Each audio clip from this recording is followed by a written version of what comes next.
Hello बच्चों, welcome to Bolo physics classes. Bolo physics classes का start है। Today I will going to explain today morning shift question paper based on my students was given some problems depends upon their memory. Okay, first problem देखो बेटा। A wire of length l is bent into triangle and square. Find the ratios of the resistance between two vertex of the triangle and square। दे बेटा, क्या दिए इसका? A wire दिए, wire of length L दिए बेटा, ठीक है। So इसका रेजिस्टेंस क्या हो जाता है बेटा? R is equal to rho L upon A. So from this R is direct proportional to L हो जाता है, ठीक है।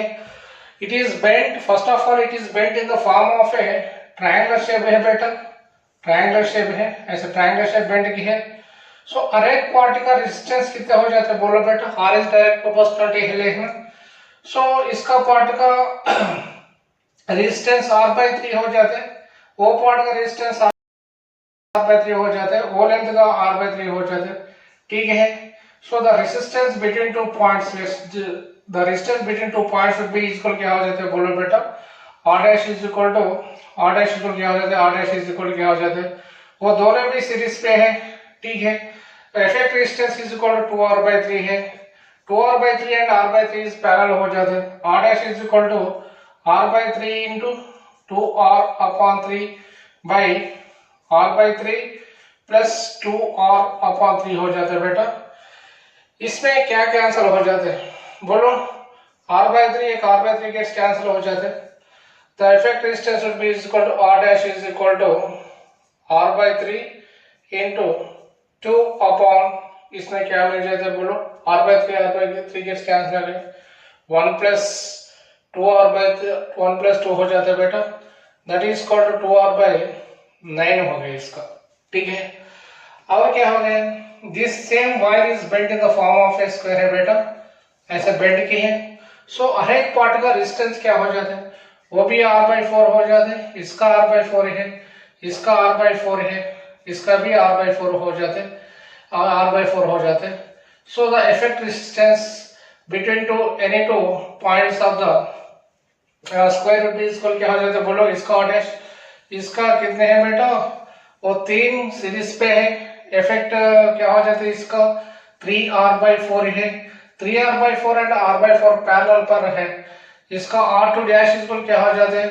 r1 into r2 upon r1 plus r2 हो जाता है बेटा।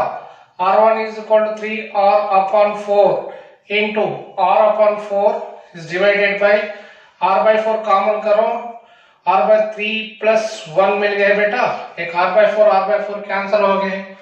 ऊपर क्या मिल गया बेटा? 3r by 3r अपन 4 है ना, 4 प्लस 4 कितने हो जाते हैं? 16 हो जाते हैं, ठीक है। वो r2 डैश, वो दोनों का रेशियो निकालना पड़ते। r1 डैश ले, वो r1 dash upon r2 dash इस पर कितना हो जाता है बेटा?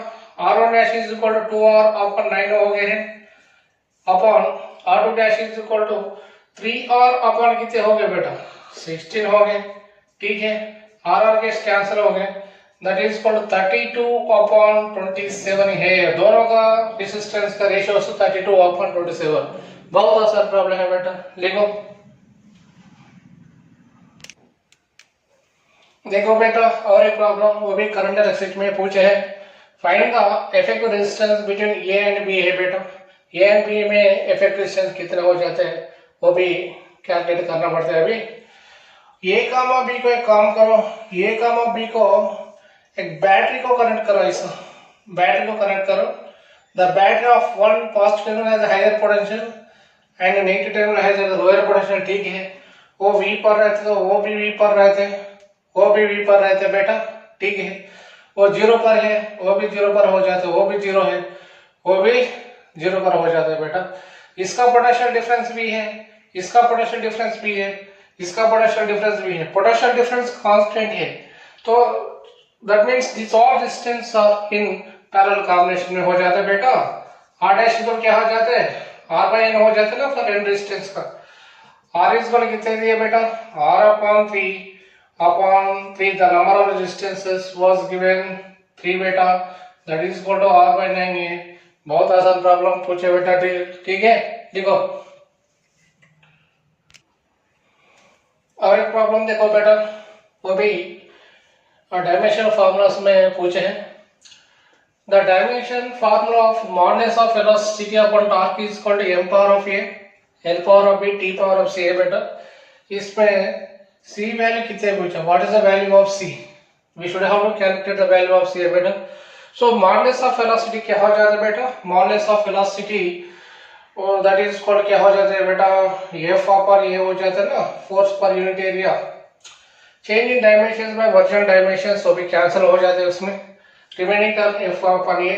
और टॉर्क दिया बेटा, what is the torque, torque is called force into perpendicular distance, whatever it is the perpendicular distance ले लो बेटा, परपेंडिकुलर डिस्टेंस हो जाते हैं।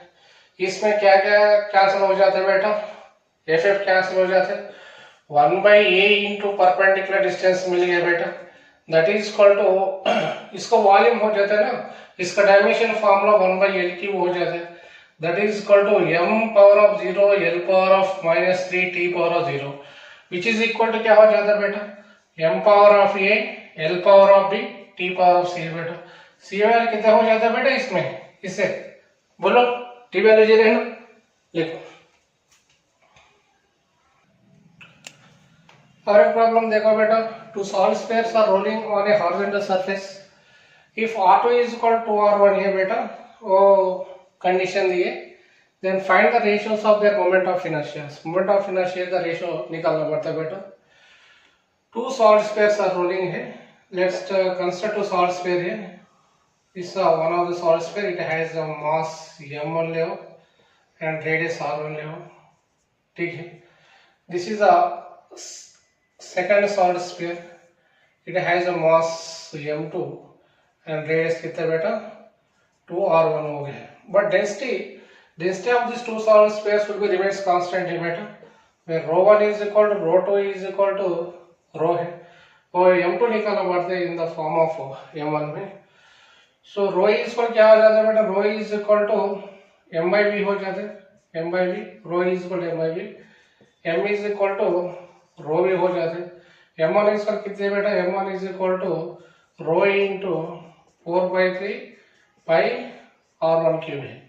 सिमिलरली m2 इज इक्वल क्या हो जाता है बेटा, rho into 4/3 pi r1 cube, r2 cube हो जाता है बेटा, वो r2 क्यूब है, that is m2 is equal to rho into 4/3 pi r2 cube means 8 r1 cube हो जाता है बेटा, r2 is equal to r1 दिए इसमें।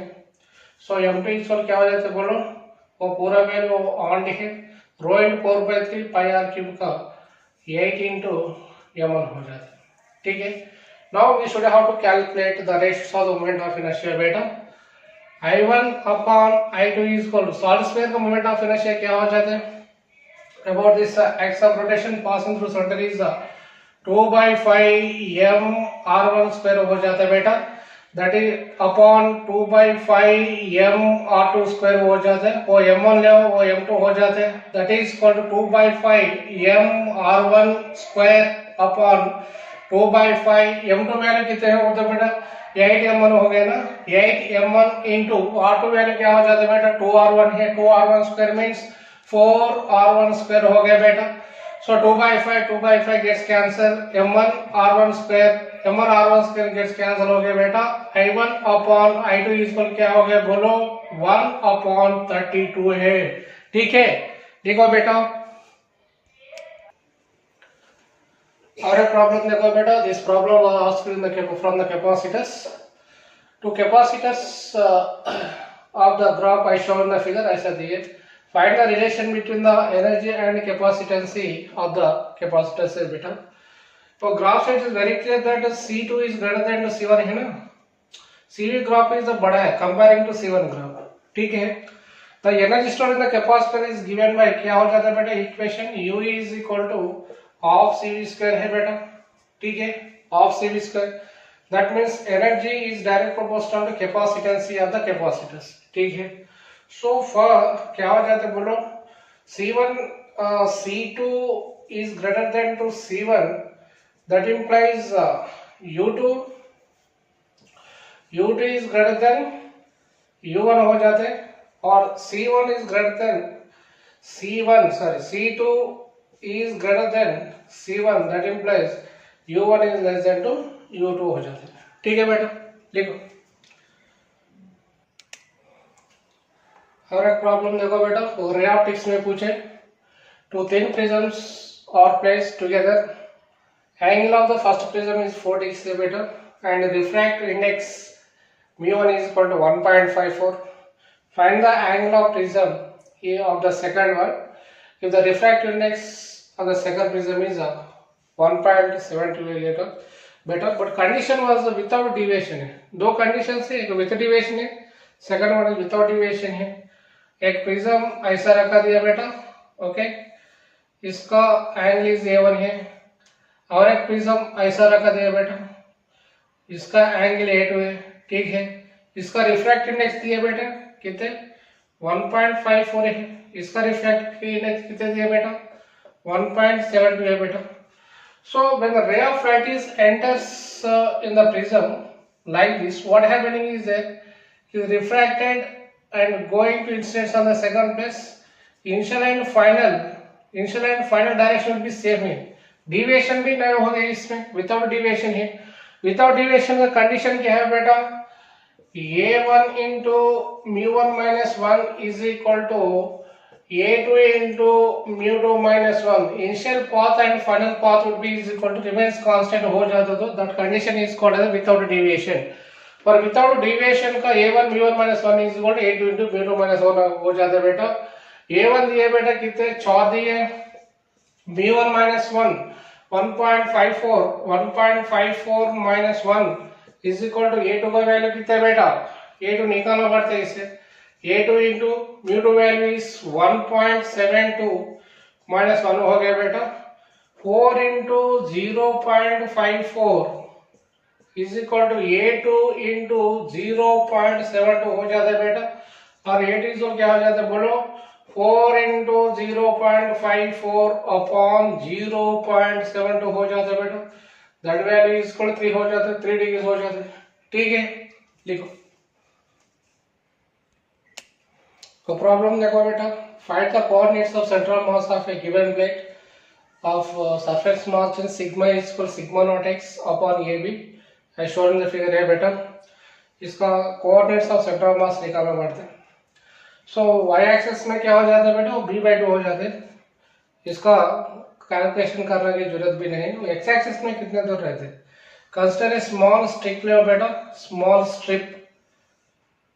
स्ट्रिप है बेटा, इसका विड्थ क्या हो गया है, इसका विड्थ dx ले वो which is distance of x from the origin हो गया बेटा, ऑरिजिन से, ओके। इसका विड्थ क्या हो गया बेटा b, इसका ये dA क्या हो जाते हैं, dA is equal to b into dx हो जाते हैं, okay.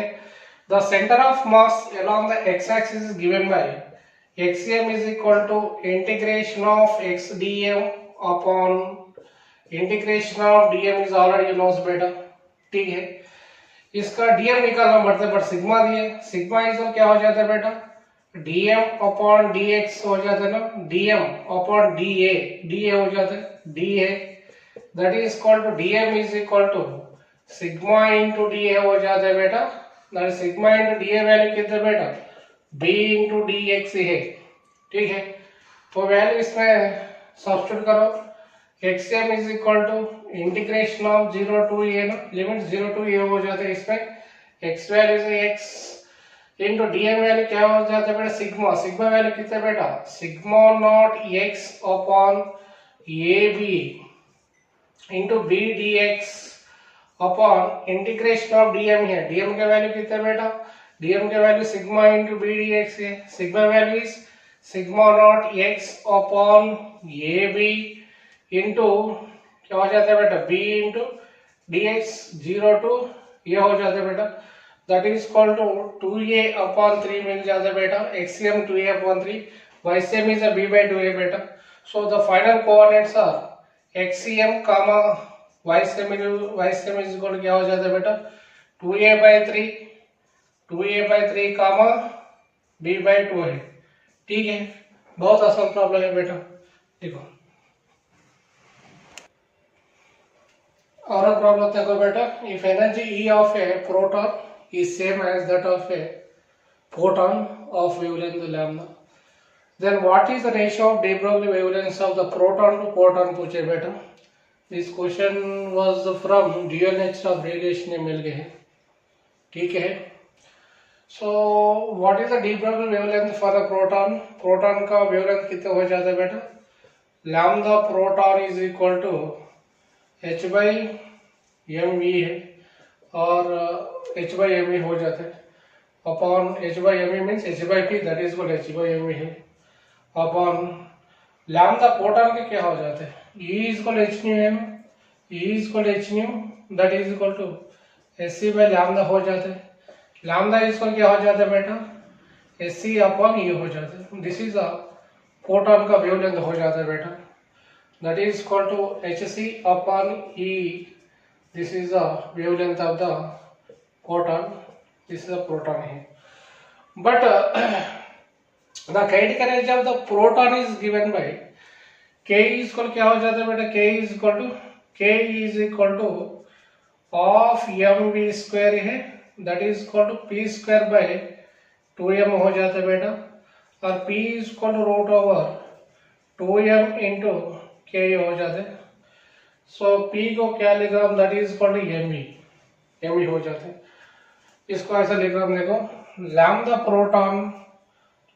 Proton upon lambda proton is equal to h upon root over 2m ke upon hc upon e हो जाता है बेटा. hs gets कैंसिल हो जाता है that is called e upon c into root over क्या हो जाता है बेटा 2m into e हो जाता है. because of proton and photon both of them have the same amount of energy. इस kinetic energy would be is equal to energy of the proton का बराबर हो जाता है. इसको क्या लिख रहा हूँ देखो. This is a root 2 e into root e लिख रहा हूँ बेटा. ठीक है. By c into root over 2m into root e लिख रहा हूँ. एक रूट e गेट्स कैंसिल हो जाते हैं. रिमेनिंग टर्म क्या हो जाता है बेटा 1 by c into root over e upon 2m हो जाते हैं. ठीक है. देखो बेटा और एक प्रॉब्लम देखो बेटा. Which following graph shows the relation between VRMS and absolute temperature है. Absolute temperature. This question was from kinetic theory of gases. ठीक है. VRMS एंड एब्सोल्यूट टेम्परेचर का रिलेशन निकालना पड़ता है बेटा. According to the Maxwell distribution of energy the VRMS value of gas is given by क्या बेटा.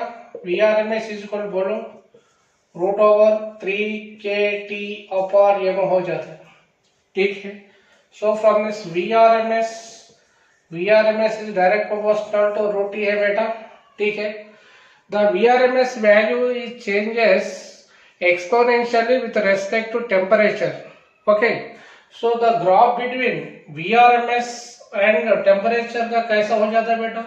Any exponential graph for increasing case क्या हो जाता है बोलो. The increasing graph of the exponential ऐसा हो जाता है बेटा. ठीक है.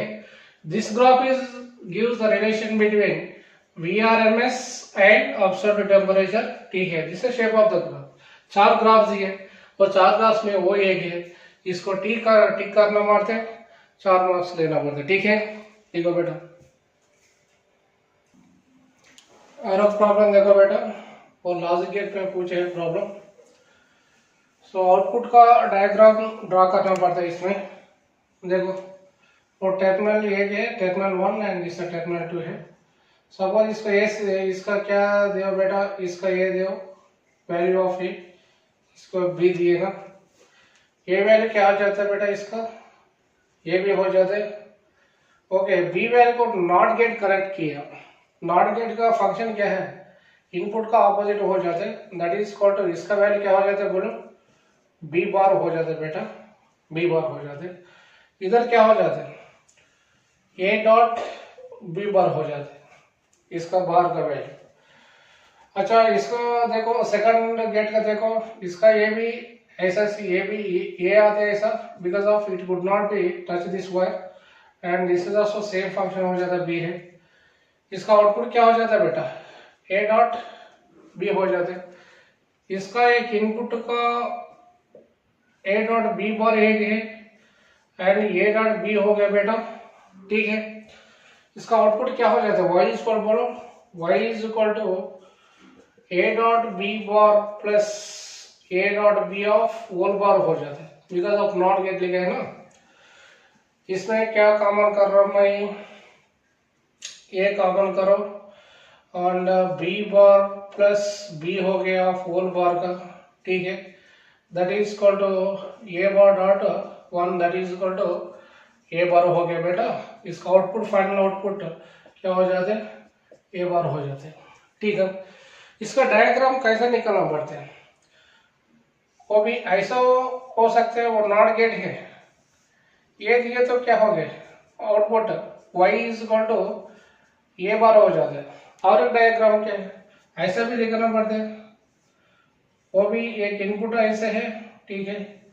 इसके कनेक्ट किया नॉट गेट के, ठीक है। Suppose input was a given, sir output is क्या हो जाता है बेटा, y is equal to A bar हो जाता है। बहुत आसान प्रॉब्लम है, ठीक है बेटा। ओके बेटा, इतने प्रॉब्लम्स मेरे को मिल गए हैं। These are the memory based questions. These questions was given my students. If any questions will come to me, I will solve and put in YouTube channel बेटा। और इसमें सारा से सारा क्वेश्चन बोलो फिजिक्स का कोर कॉन्सेप्ट में पूछे बेटा, बोलो फिजिक्स कोर कॉन्सेप्ट में पूछे, सारा से सारा प्रॉब्लम्स ऐसे से पूछे, एक्सेप्ट 1 और 2 प्रॉब्लम्स, ठीक है। सो जैसे बोलो फिजिक्स को सब्सक्राइब करो, पूरा कोर कॉन्सेप्ट सीखो और अच्छा मार्क्स लेके IIT मारो, ठीक है बेटा। Wish all the best.